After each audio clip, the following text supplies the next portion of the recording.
Suppose आपके पास एक equation है, क्वेश्चन है आपके पास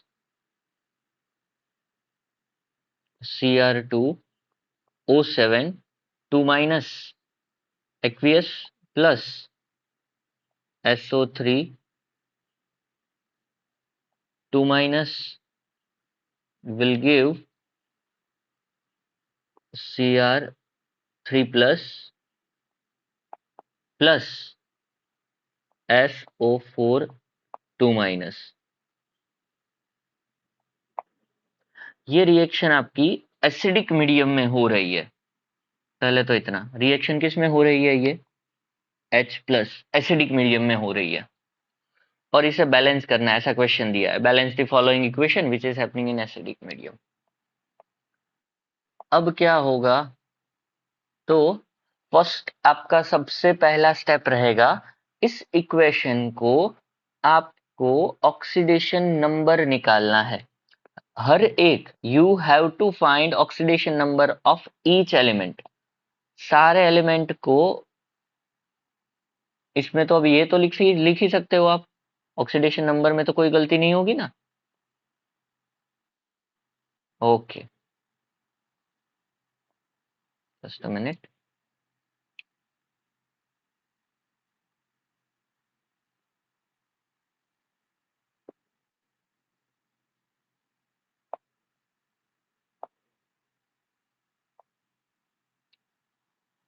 ओके, चलो तो एक एक करके ऑक्सीडेशन नंबर निकाले। ऑक्सीजन का क्या होगा यहाँ पे? -2। क्रोमियम का ऑक्सीडेशन नंबर क्या होगा? तो देखते हैं नीचे एक बार। Cr2O7 2 माइनस, फाइन किसका करना है हमें? क्रोमियम का फाइन करना है।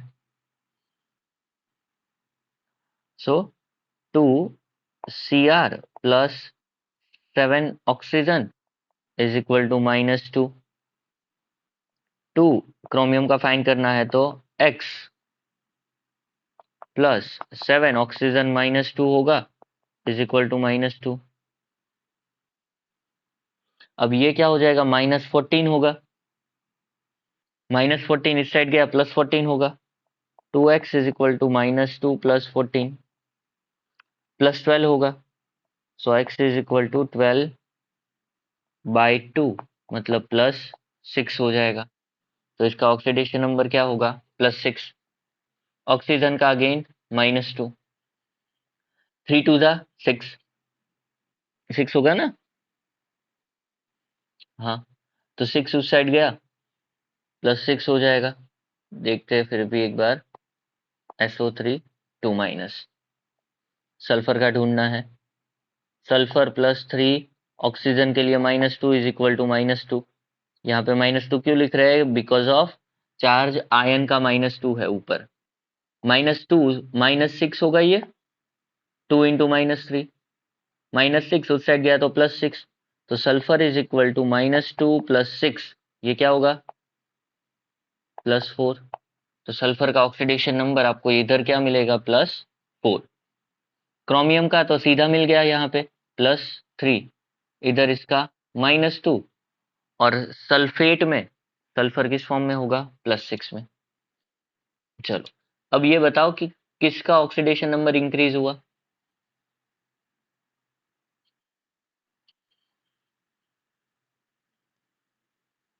सल्फर का ऑक्सीडेशन नंबर इंक्रीज हुआ तो इसका क्या लिखेंगे हम? ऑक्सीडेशन। किसका ऑक्सीडेशन नंबर जो है वो डिक्रीज हुआ?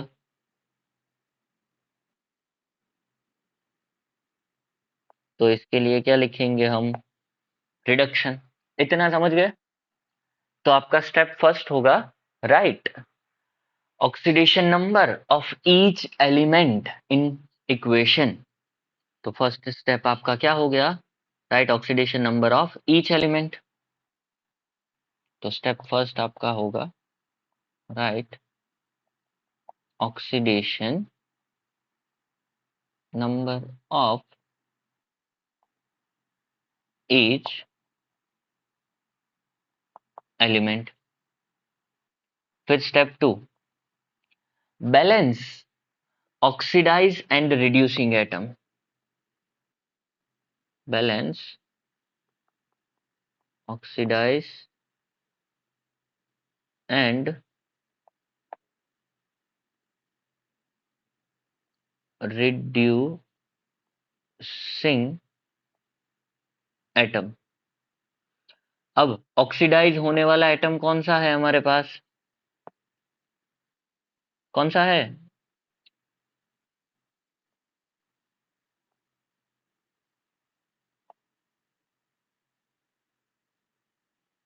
कौन सा एटम था जो ऑक्सीडाइज हो रहा था? फिर से याद करो। यहाँ पे सल्फर क्या था? +4। किस में गया सल्फर? +6 में, तो ऑक्सीडाइज हुआ। यहाँ पे क्रोमियम क्या था? +6, किस में गया? +3, तो रिड्यूस हुआ। याद नहीं आया तो ऊपर वाली इक्वेशन वापस से देख लेंगे, उसमें क्या है, समझे? तो हमारा ऑक्सीडाइज कौन हो रहा था? सल्फर। रिड्यूस कौन हो रहा था? क्रोमियम। चलो अब इसको बैलेंस करना है हमें। तो क्रोमियम लेफ्ट साइड कितने थे? 2। राइट साइड कितने हैं? 1। बैलेंस करने के लिए इधर 2 लगा देंगे, सिंपल। चलो, इसमें कोई डाउट है? लेफ्ट साइड हमारे क्रोमियम टोटल कितने थे?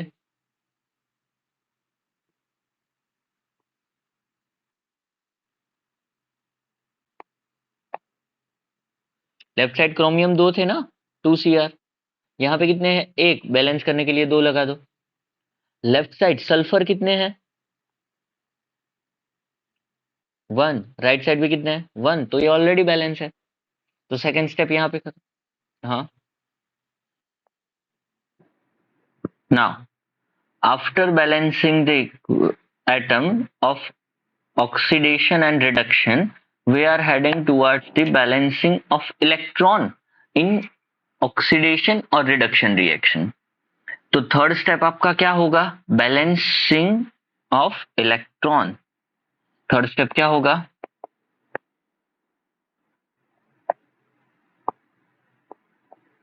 तो पहले बैलेंस जो है उसे एटलीस्ट हमें काउंट करना होगा कि लेफ्ट और राइट साइड में, मतलब ऑक्सीडेशन और रिडक्शन में total number of electron transfer कितना हुआ है। ध्यान से देखना, पहले इलेक्ट्रॉन ट्रांसफर सीखेंगे गिनना, उसके बाद उसका बैलेंस सीख लेंगे। तो यहाँ पे जो चेंज हो रहा था वो लिख दे। अभी जो जरूरी है वही लिखेंगे। +3 से +6 से +3 हुआ, और इधर +4 से +6 हो गया। और जो हमने अगले स्टेप में बैलेंस किया था वो तो यहाँ पे लिखना ही पड़ेगा हमें।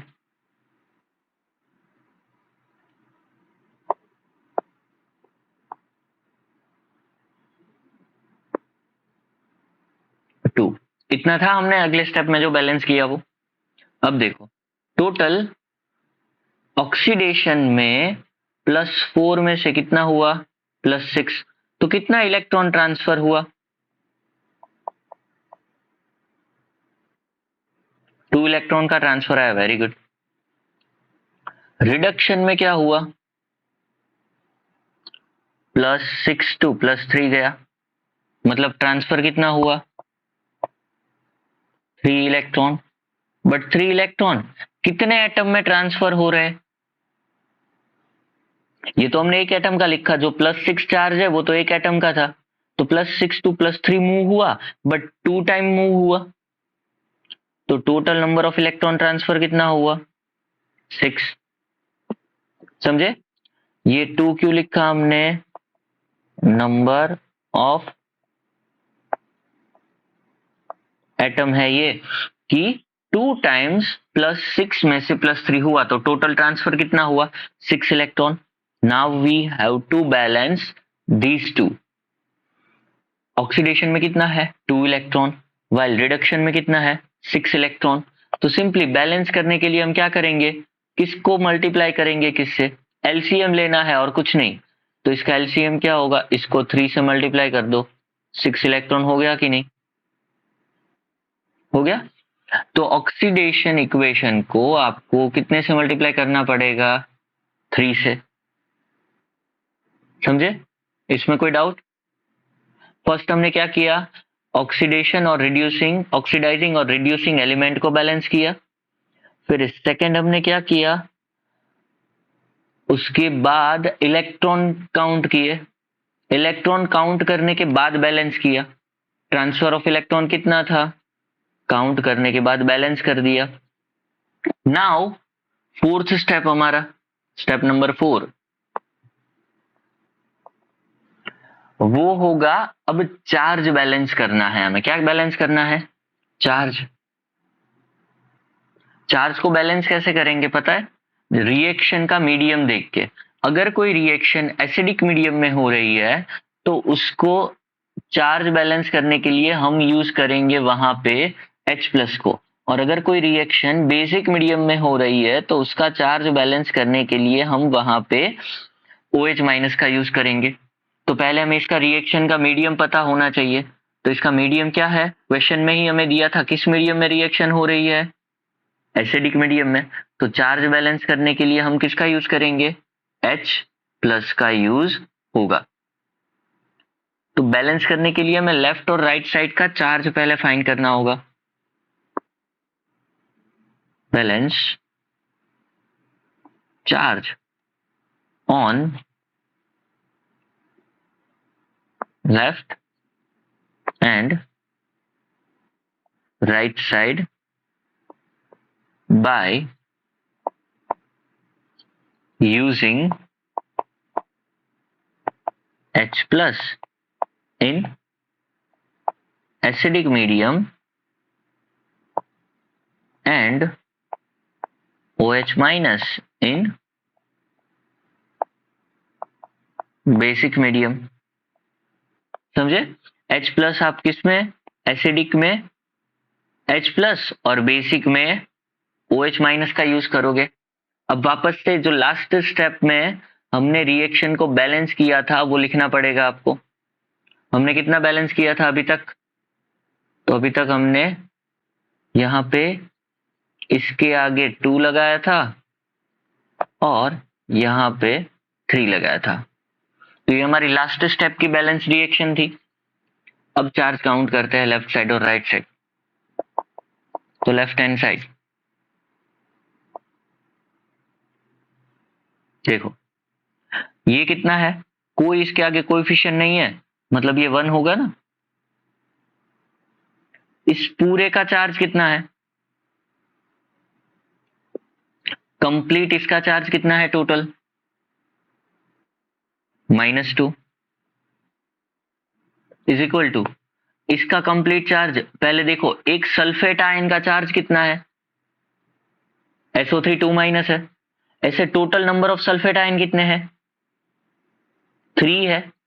तो टोटल चार्ज क्या होगा आपके लिए, +3 into -2 is equal to -2 -6 -8 charge हो गया। कितना हो गया, -8। अब राइट साइड का चार्ज कैलकुलेट करते हैं।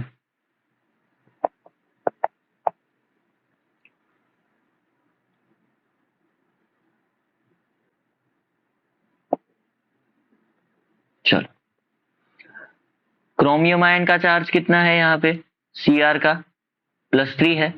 कितने क्रोमियम आयन है यहाँ पे, 2 इंटू +3 प्लस सल्फेट का चार्ज कितना है, -2 है। कितने, 3 इंटू -2 क्या होगा, ये +6 और ये क्या होगा, -6। तो राइट हैंड साइड का चार्ज क्या है, 0। लेफ्ट हैंड का चार्ज क्या है, -8 और राइट हैंड का क्या है, 0।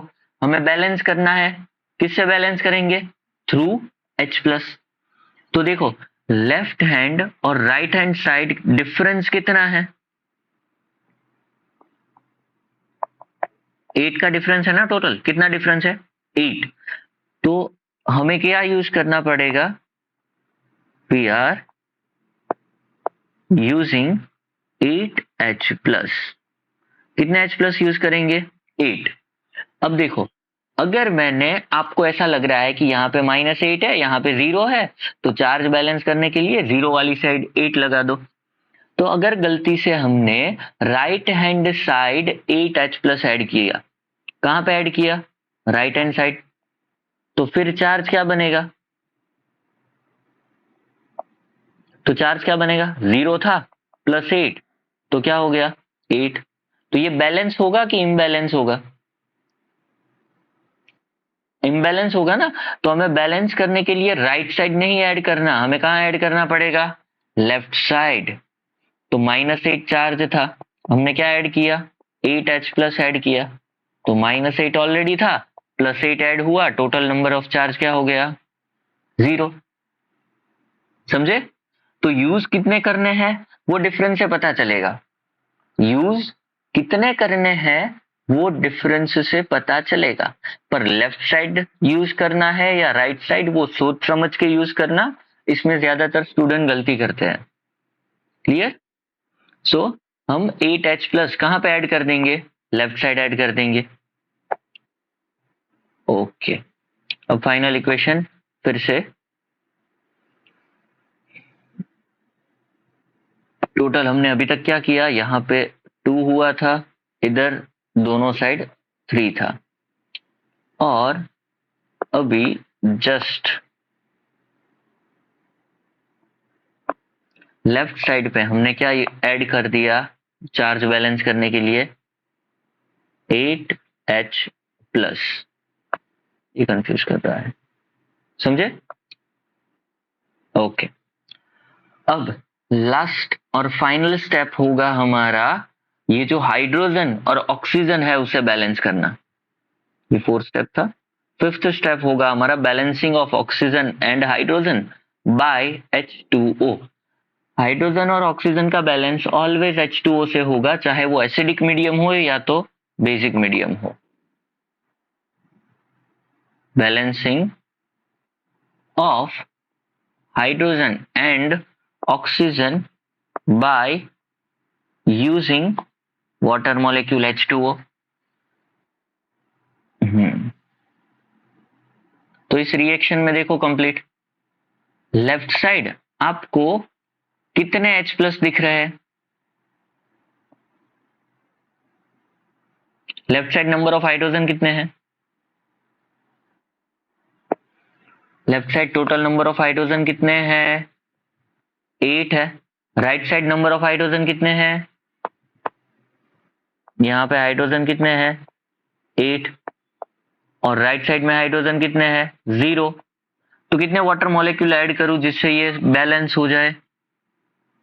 तो कितने वाटर मॉलिक्यूल ऐड करने पड़ेंगे?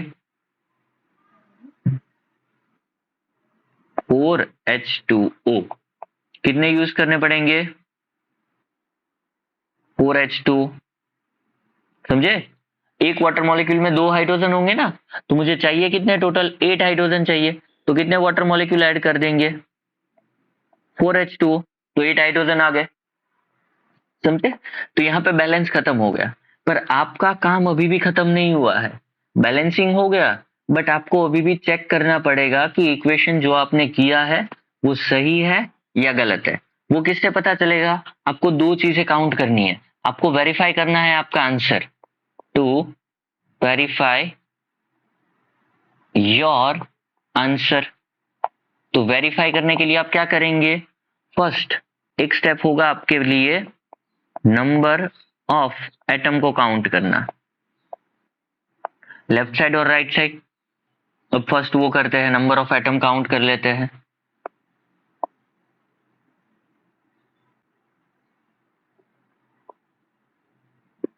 Just minute. लेफ्ट साइड देखो कितने क्रोमियम है? 2 है ना। लेफ्ट साइड कितने क्रोमियम है? 2। राइट साइड भी कितने हैं? 2। Left side number of sulphur कितने हैं? 3। Right side number of sulphur कितने हैं? 3। Left side number of oxygen कितने हैं? 7। और यहाँ पे ये 3 3 जा 9। तो लेफ्ट साइड आपको नंबर ऑफ ऑक्सीजन कितने मिलेंगे? यहाँ पे 7 होगा, प्लस SO3 में 9 है। कितने ऑक्सीजन हो गया? ये 16 ऑक्सीजन है। अब राइट साइड देखो, इतने हो सकते हैं। तो राइट साइड में ये 4 3 जा 12 हो गया, ये 4 3 जा 12 ऑक्सीजन। और वाटर मॉलिक्यूल में कितने ऑक्सीजन होंगे टोटल? 4 वाटर मॉलिक्यूल में नंबर ऑफ ऑक्सीजन कितने होंगे? 4। तो हो गया बैलेंस। ये ऑक्सीजन थे 4 3 जा 12, 12 प्लस 4 16 ऑक्सीजन राइट साइड भी है, हाइड्रोजन 8 और 4 2 जा 8, हो गया बैलेंस। तो एटम बैलेंस है, एक चेक कर लिया हमने। चलो भाई ये कंडीशन तो फुलफिल हो गई, एटम बैलेंस है मतलब हमारा रिएक्शन बैलेंस। सेकेंड कंडीशन होनी चाहिए चार्ज बैलेंस। क्या? चार्ज, लेफ्ट और राइट साइड का चार्ज। नहीं, दोनों आपको फुलफिल करने पड़ेंगे, दोनों में से एक से नहीं होगा, दोनों चेक करना ही पड़ेगा। तो लेफ्ट साइड का यहाँ पे चार्ज देखो कितना है, -2, -2, और ये और क्या हो गया आपके लिए, -6, तो -8 हो गया, -8, और ये और क्या है अभी भी +8, -8 + 8 0 हो गया। तो लेफ्ट साइड का चार्ज कितना है हमारे पास, 0। राइट साइड देखो, 3 2 जा 6 +6 है ना, और ये 3 2 जा 6, पर ये -6 होगा, इसका चार्ज +6 है, इसका -6, +6 -6, चार्ज क्या हो गया, 0। तो लेफ्ट और राइट दोनों साइड का चार्ज कितना है आपके पास, 0। तो चार्ज 0 होने की वजह से वो स्टेबल हुआ कि नहीं, डन। तो दोनों कंडीशन आपकी फुलफिल हो गई, लेफ्ट साइड और राइट साइड का चार्ज भी बैलेंस है और लेफ्ट साइड और राइट साइड के एटम भी बैलेंस है, तो आपका इक्वेशन यहाँ पे बैलेंस हो गया, समझे? ओके, जल्दी से एक बार 5 पॉइंट देख लो याद करने के लिए। चलो, आपका फर्स्ट पॉइंट क्या होगा, write down the oxidation number of all element. Second, आपको ऑक्सीडाइजिंग और रिड्यूसिंग एलिमेंट को बैलेंस करना है। ये लेफ्ट साइड वाले क्रोमियम आपके पास बस कितने थे, 2, राइट साइड 1 था तो 2 से बैलेंस कर दिया। सल्फर 1 है, यहाँ पे भी 1, तो बैलेंस करने की जरूरत नहीं पड़ी। थर्ड, आपको इलेक्ट्रॉन बैलेंस करना है। ऑक्सीडेशन में 6 इलेक्ट्रॉन का चेंज था, सॉरी 2 इलेक्ट्रॉन का चेंज था, और रिडक्शन में 6 इलेक्ट्रॉन का चेंज था। तो एलसीएम लिया और इसे 3 से मल्टीप्लाई करके 6 कर दिया। जिस भी ऑक्सीडेशन या तो रिडक्शन को मल्टीप्लाई करते हो तो उसी इक्वेशन को आपको मल्टीप्लाई करना है। सपोज यहाँ पे ऑक्सीडेशन को 3 से मल्टीप्लाई किया, तो जिस रिएक्शन में ऑक्सीडेशन हो रहा था उन दोनों को 3 से मल्टीप्लाई करना पड़ेगा, इसमें कोई भी चेंज नहीं आएगा, वो एज इट इज रहेगा। फोर्थ होगा आपके लिए बैलेंसिंग ऑफ चार्ज। ये टोटल लेफ्ट साइड आपको -8 चार्ज दिख रहा था, राइट साइड 0 था। रिएक्शन एसिडिक मीडियम में थी, तो बैलेंस करना था हमें H+ का यूज करके, डिफरेंस होगा उतने H+ यूज होंगे। और लास्ट था balancing of hydrogen and oxygen by using water molecule. Left side hydrogen 8 थे, राइट साइड 0, तो 8 हाइड्रोजन के लिए हमने 4H2 ऐड कर दिए, तो हो गया बैलेंस। और लास्ट में चेक कर दिया एटम एंड चार्ज से, दोनों चीजें बैलेंस थी, मतलब पता चला कि रिएक्शन हमारी बैलेंस हो गई।